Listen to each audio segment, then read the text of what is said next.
میری گفتگو کا جو اس وقت عنوان معین ہے اور جو اس وقت آپ کے سامنے لکھا ہوا بھی ہے، فلسفہ دین میں نماز کی اہمیت، اس میں سب سے پہلے تو میں توجہ دلاؤں گا کہ لفظ فلسفہ اصلاً نہ عربی کا ہے اور نہ ہی یہ قرآن حکیم کی اصطلاح ہے۔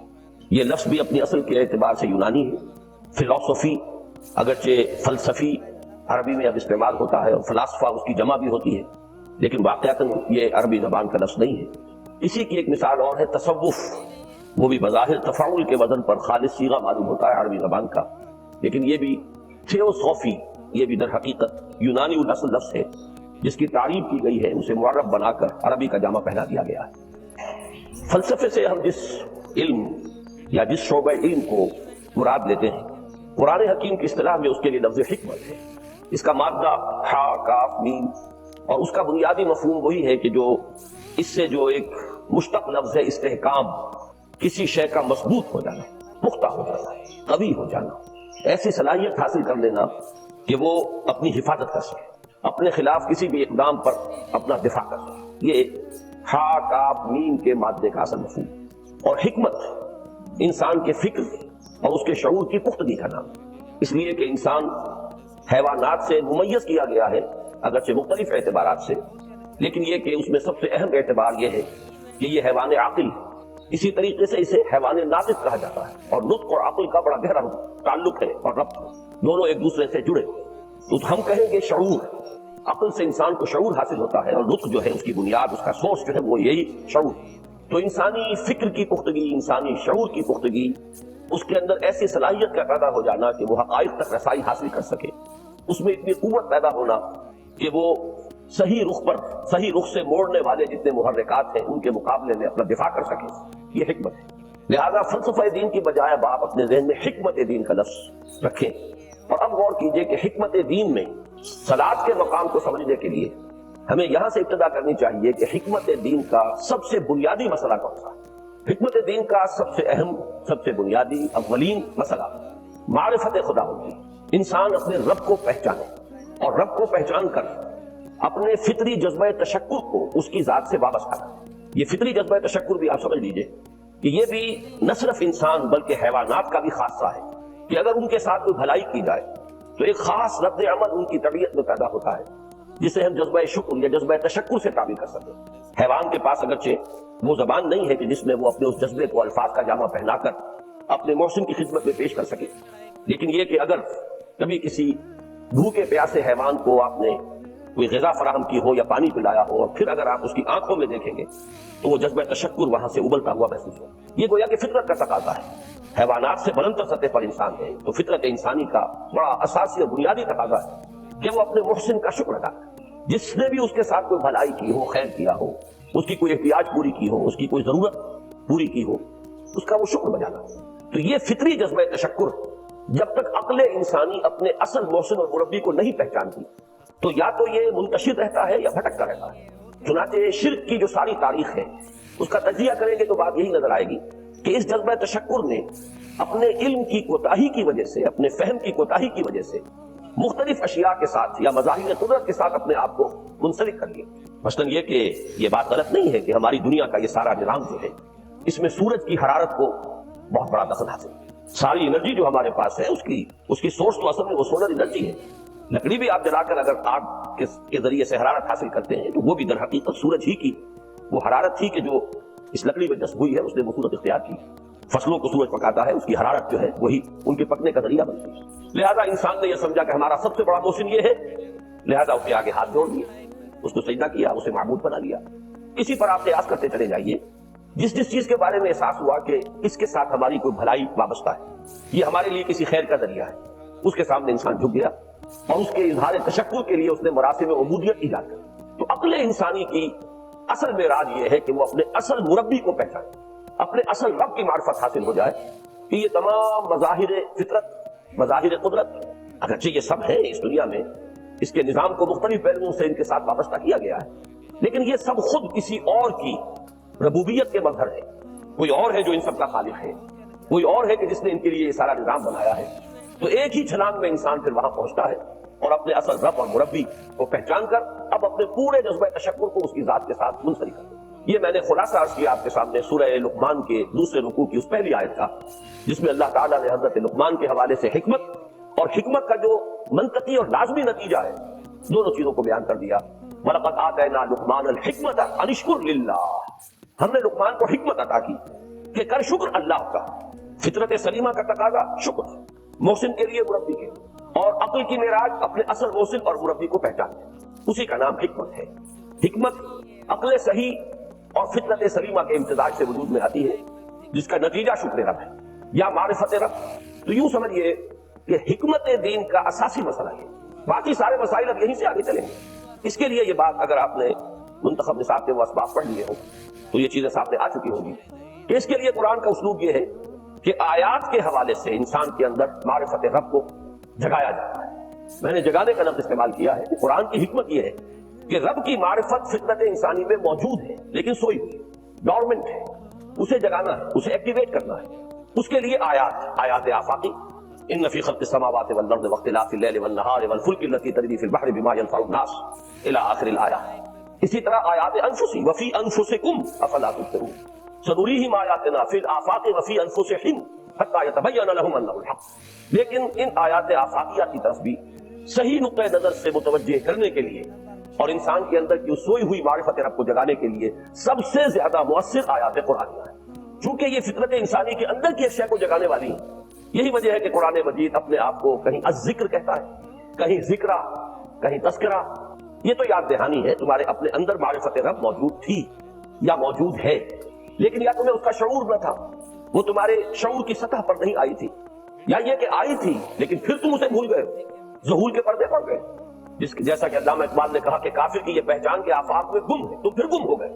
لہذا اس کو اجاگر کرنے کے لیے، تازہ کرنے کے لیے یہ آیات قرآنیہ، ان اندھیروں سے، گمشدگی کے اندھیروں سے نکالنے کے لیے، معرفت کی روشنی میں لانے کے لیے یہ آیات مبارکہ ہے۔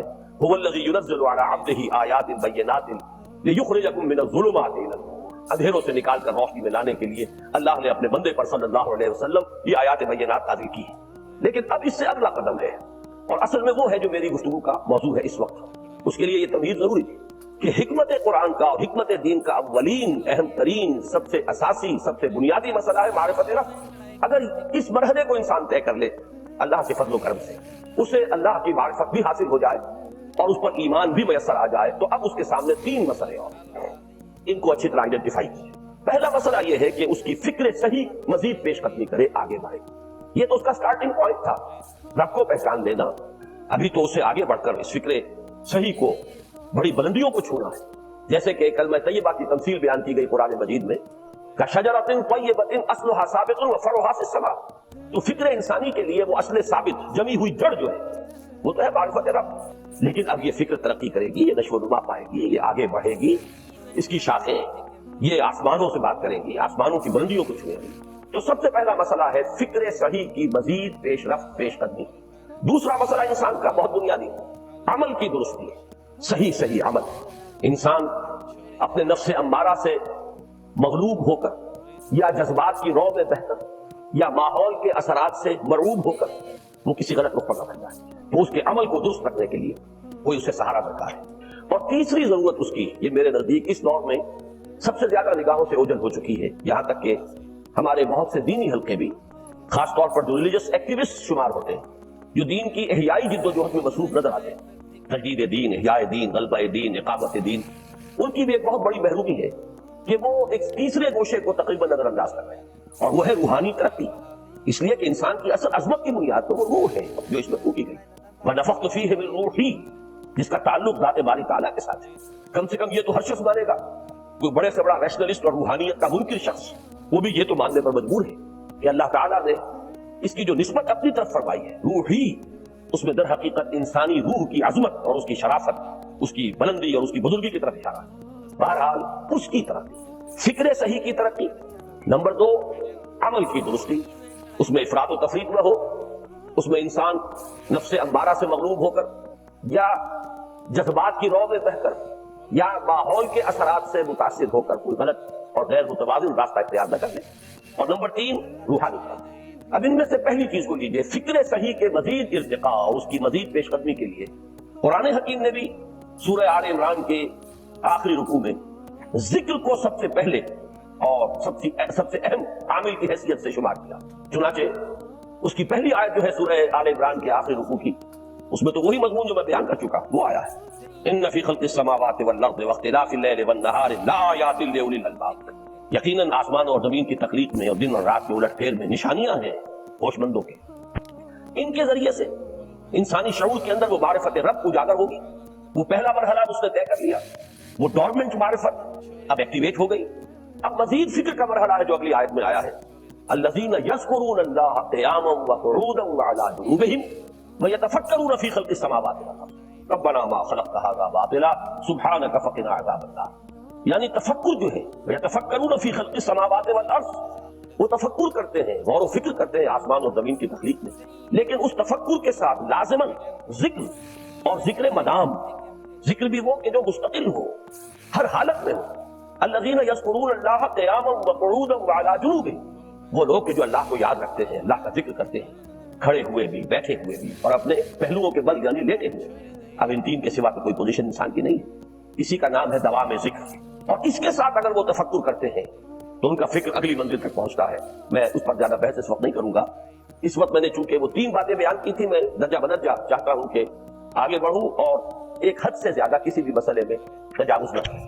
یہ جو بات سورہ آل عمران کی آخری رکوع کی اس دوسری آیت میں آئی ہے، اسی کو مولانا روم نے بیان کیا ہے بہت ہی سادہ لیکن بڑے پرمغز شعر میں۔ یہ قدر گفتیم باقی فکر کن، فکر اگر جامد بہت رو ذکر کن۔ اس قدر تو ہم نے تمہیں بتا دیا، سمجھا دیا، یہ بات تو آ گئی تمہارے عقل میں، اب جاؤ خود غور کرو، مزید آگے پیش قدمی کرو۔ یہ قدر گفتیم باقی فکر کن، فکر اگر جامد بہت رو ذکر کن۔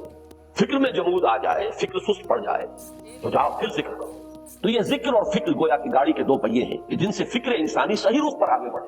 اگر یہ ذکر ساتھ نہیں رہے گا تو فکر انسانی کج ہو جائے، تاثریا بھی رود دیوار کج، پھر وہ فکر جو ہے وہ بلندی کو کتنے ہی پہنچ جائے لیکن وہ ٹیڑھی بلندی ہوگی، وہ صراط مستقیم پر پیش قدمی کرنے والا فکر نہیں ہوگا۔ اسی کو علامہ اقبال نے اپنے دو اشعار میں، کیونکہ انہوں نے مولانا روم کو اپنا پیر بھی تسلیم کیا ہے، مرشد رومی، تو یہ فکر جو ہے، یہ خیال جو مولانا روم نے پیش کیا، اسی کو علامہ اقبال نے دو اشعار میں میں سمجھتا ہوں کہ مزید شکوہ کے ساتھ مزید خوبصورت اور حسین انداز میں پیش کیا ہے۔ جز بقرآن زے غمی روباہی است، فقر قرآن اصل شاہنشاہی است۔ قرآن کے بغیر اگر کوئی شعر بھی ہو تو وہ بھی اصل میں لومڑی ہے، اس کی کوئی حقیقت نہیں، اس لیے کہ اصل شاہنشاہی جو ہے وہ تو فقر قرآن ہے۔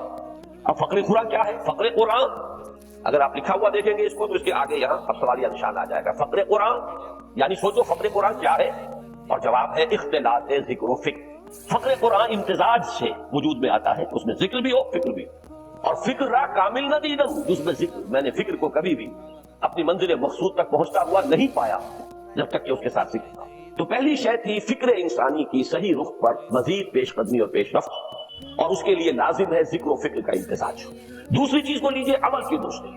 اس عمل کی درستی کے لیے اللہ تعالیٰ کے ساتھ ایک گہرے تعلق کی ضرورت، اس لیے کہ صبر کی بحث میں یہ مضامین شاید آپ کے سامنے آ گئے ہو کہ صبر جہاں مصیبت پر صبر ہوتا ہے، تکلیف پر صبر ہوتا ہے، اللہ کے احکام پر جمنا یہ بھی صبر ہے، نفس کی خواہشات کی بات کو تھام کر رکھنا، کھینچ کر رکھنا یہ بھی صبر ہے، اور استقامت کسی شے پر قائم رہنا یہ بھی صبر ہے۔ تو عمل صحیح پر استقامت کے لیے وَاصْبِرْ وَمَا صَبْرُكَ إِلَّا بِاللَّهِ، اس صبر کی سب سے اہم جو بنیاد ہے، اس کا جو سب سے بڑا ذریعہ ہے، اس کا جو سب سے بڑا سہارا ہے، وَمَا صَبْرُكَ إِلَّا بِاللَّهِ، اس کے لیے ضرورت ہے ایک گہرے تعلق کی کہ اللہ کے ساتھ ایک ایسا تعلق برقرار رہے جو نہ صرف گہرا ہو بلکہ دائم و قائم مسلسل۔ ذرا ظہور ہوگا تعلق مع اللہ میں، ذرا کمی آئے گی شیطان کا وار طاری ہو جائے گا۔ اسی کو حضور نے حدیث میں یوں تعبیر کیا ہے تمثیلاً کہ جو دل اللہ کی یاد سے غافل ہے اس پر، فارسی کا وہ مقولہ بھی ہے کہ خانہ خالی را دیو بھی گرت، گھر خالی رہے تو جنات اس پر دیو جو ہے آ کر قبضہ جما لیتے ہیں۔ تو خانہ قلب جو ہے اگر یاد خدا بندی سے خالی ہو گیا تو شیطان ابلیس لعین اپنی تھوتنی ٹکا دیتا ہے۔ یہ لفظ آتا ہے سور کے منہ کے لیے تھوتنی، جس طرح اس کا نکلا ہوا سا منہ ہوتا ہے آگے، یہ لفظ استعمال کیا گیا کہ وہ اپنی تھوتنی انسان کے دل پر جما کر اور پھوکے مارنی شروع کر دیتا ہے۔ تو شیطان کو موقع ہی کب ملتا ہے جب انسان کے تعلق مع اللہ کے اندر کمی، وہ خانہ بالکل خالی ہو گیا ہو یا اتنا ضعیف ہو گیا ہو کہ کل عدم ہو جائے، گویا کہ نہیں۔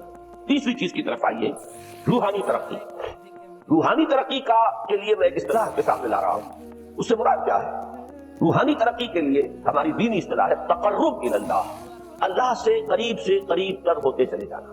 اس پر میرا کتابچہ بھی ہے، تقرب الی اللہ کے دو مدارج، دو درجے، جو در حقیقت ایک حدیث نبوی علیہ الصلوۃ والسلام ہی پر مبنی ہے کہ حضور نے ایک درجہ قرار دیا ہے تقرب بالفرائض، فرائض کے ذریعے سے انسان اللہ کے قرب حاصل ہے۔ ایک ہے تقرب بالنوافل، نوافل کے ذریعے سے اللہ کا قرب حاصل ہے۔ ان میں کیا نسبت و تناسب ہے؟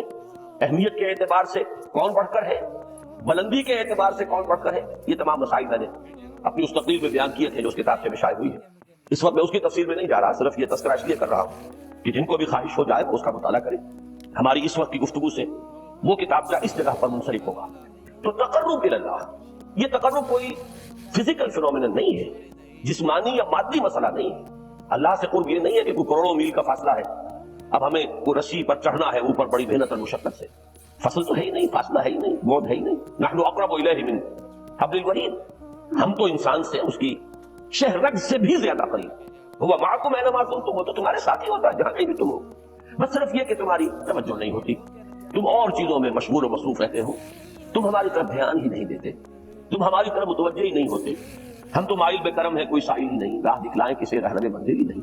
انسان جب متوجہ ہو جاتا ہے اور بڑھتا ہے، آگے پیش قدمی کرتا ہے روحانی اعتبار سے، تو یہ ہے در حقیقت تقرب الی اللہ، اور یہی اسی کو ہم کہیں گے روحانی طرح۔ اب ان تین چیزوں کو اگر آپ نے ذہن میں جما لیا، پھر میری بات کی ترتیب اس کو ذہن میں قائم کیجئے۔ ہم چلے کہاں سے؟ کہ دین کے ساتھ اصل مناسبت فلسفے کی نہیں، حکمت۔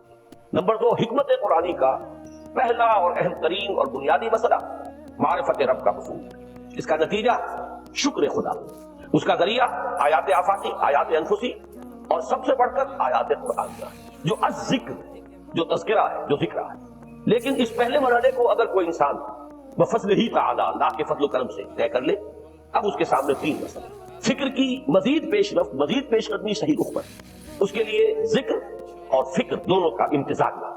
فقر قرآن اختلاط ذکر و فکر، الذین یذکرون اللہ قیاما وقعودا وعلی جنوبہم ویتفکرون فی خلق السماوات۔ دوسری شے عمل کا درست رہنا، نہ افراط و تفریط ہو، عدم توازن ہو، نہ انسان نفس سے مغلوب ہو جائے، نہ انسان جذبات کی رو میں اندھا ہو جائے، نہ انسان ماحول سے مرعوب ہو کر متاثر، صحیح رخ پر اس کا عمل۔ نمبر 3، روحانی ترقی، جو اصل حاصل ہے، جو اصل مقصود ہے۔ نمبر 2 چیز کے لیے تعلق مع اللہ ضروری، نمبر 3 کے لیے تقرب الی اللہ۔ اب غور کیجئے، ان تینوں چیزوں کا بڑا گہرا تعلق ہے نماز کے ساتھ، ان تینوں کے لیے ستون کی حیثیت نماز ہے۔ لہذا ایمان کے بعد یا معرفت رب کے بعد حکمت دین کا اہم ترین مسئلہ نماز، صلاۃ، اس لیے کہ ایک طرف یہ انسان کو اللہ کے ساتھ ایک گہرے تعلق کا ذریعہ فراہم کرتا، اپنے تمام مصروفیات میں سے، ان مشغولیتوں میں جن میں گم ہونے کا خدشہ ہوتا، نکلو 24 گھنٹے کے معمولات میں سے کم 5 مرتبہ تو لازماً نکلو، اور اپنے آپ کو ذرا، اپنے حواس کو بھی، اپنی باطنی کیفیات کو بھی ذرا تازہ کرو۔ اگر کوئی گندگی، نجاست، کسی طرح کی ناپاکی کا کوئی معاملہ ہے، طہارت حاصل کرو۔ طہارت سے تمہارے اندر روح کو بھی بالندگی ہوگی، تمہارے حواس بھی تازہ ہوں گے، تم گویا کہ بحیثیت کل تمہاری ہستی چاق و چوبند ہو جائے، وہ کسل، وہ سستیاں، وہ جو کثافتیں ہوتی ہیں، ان سب سے نجات حاصل۔ اور اب اپنے رب کے حضور میں کھڑے ہو جاؤ، اس کے ساتھ اپنا عہد بھی تازہ کرو، اس کی اہم صفات کو بھی اپنے ذہن میں پھر مستحضر کرو۔ یہی وجہ ہے، دیکھیے میں نے جو آیات آپ کو شروع میں سنائی تھی، سورہ لقمان کی 2 آیتیں، پہلی آیت میں اس کا ترجمہ کر چکا، دوسری آیت وَلَقَدْ وَإِذْ قَالَ لُقْمَانُ لِابْنِهِ وَهُوَ يَعِظُهُ يَا بُنَيَّ لَا تُشْرِكْ بِاللَّهِ إِنَّ الشِّرْكَ لَظُلْمٌ عَظِيمٌ۔ اس کے بعد درمیان میں کچھ مضمون آ کر پھر وہ آیت مبارکہ آئی، یا بنی اقم الصلاۃ وامر بالمعروف وانہی عن المنکر واصبر علی ما اصابک۔ گویا کہ اہم ترین چیز، بنیادی ترین چیز، اللہ کو محض پہچان لینا کافی نہیں ہے، یاد رکھنا ضروری ہے۔ اللہ یاد رہے گا تو فکر صحیح آگے بڑھے گا۔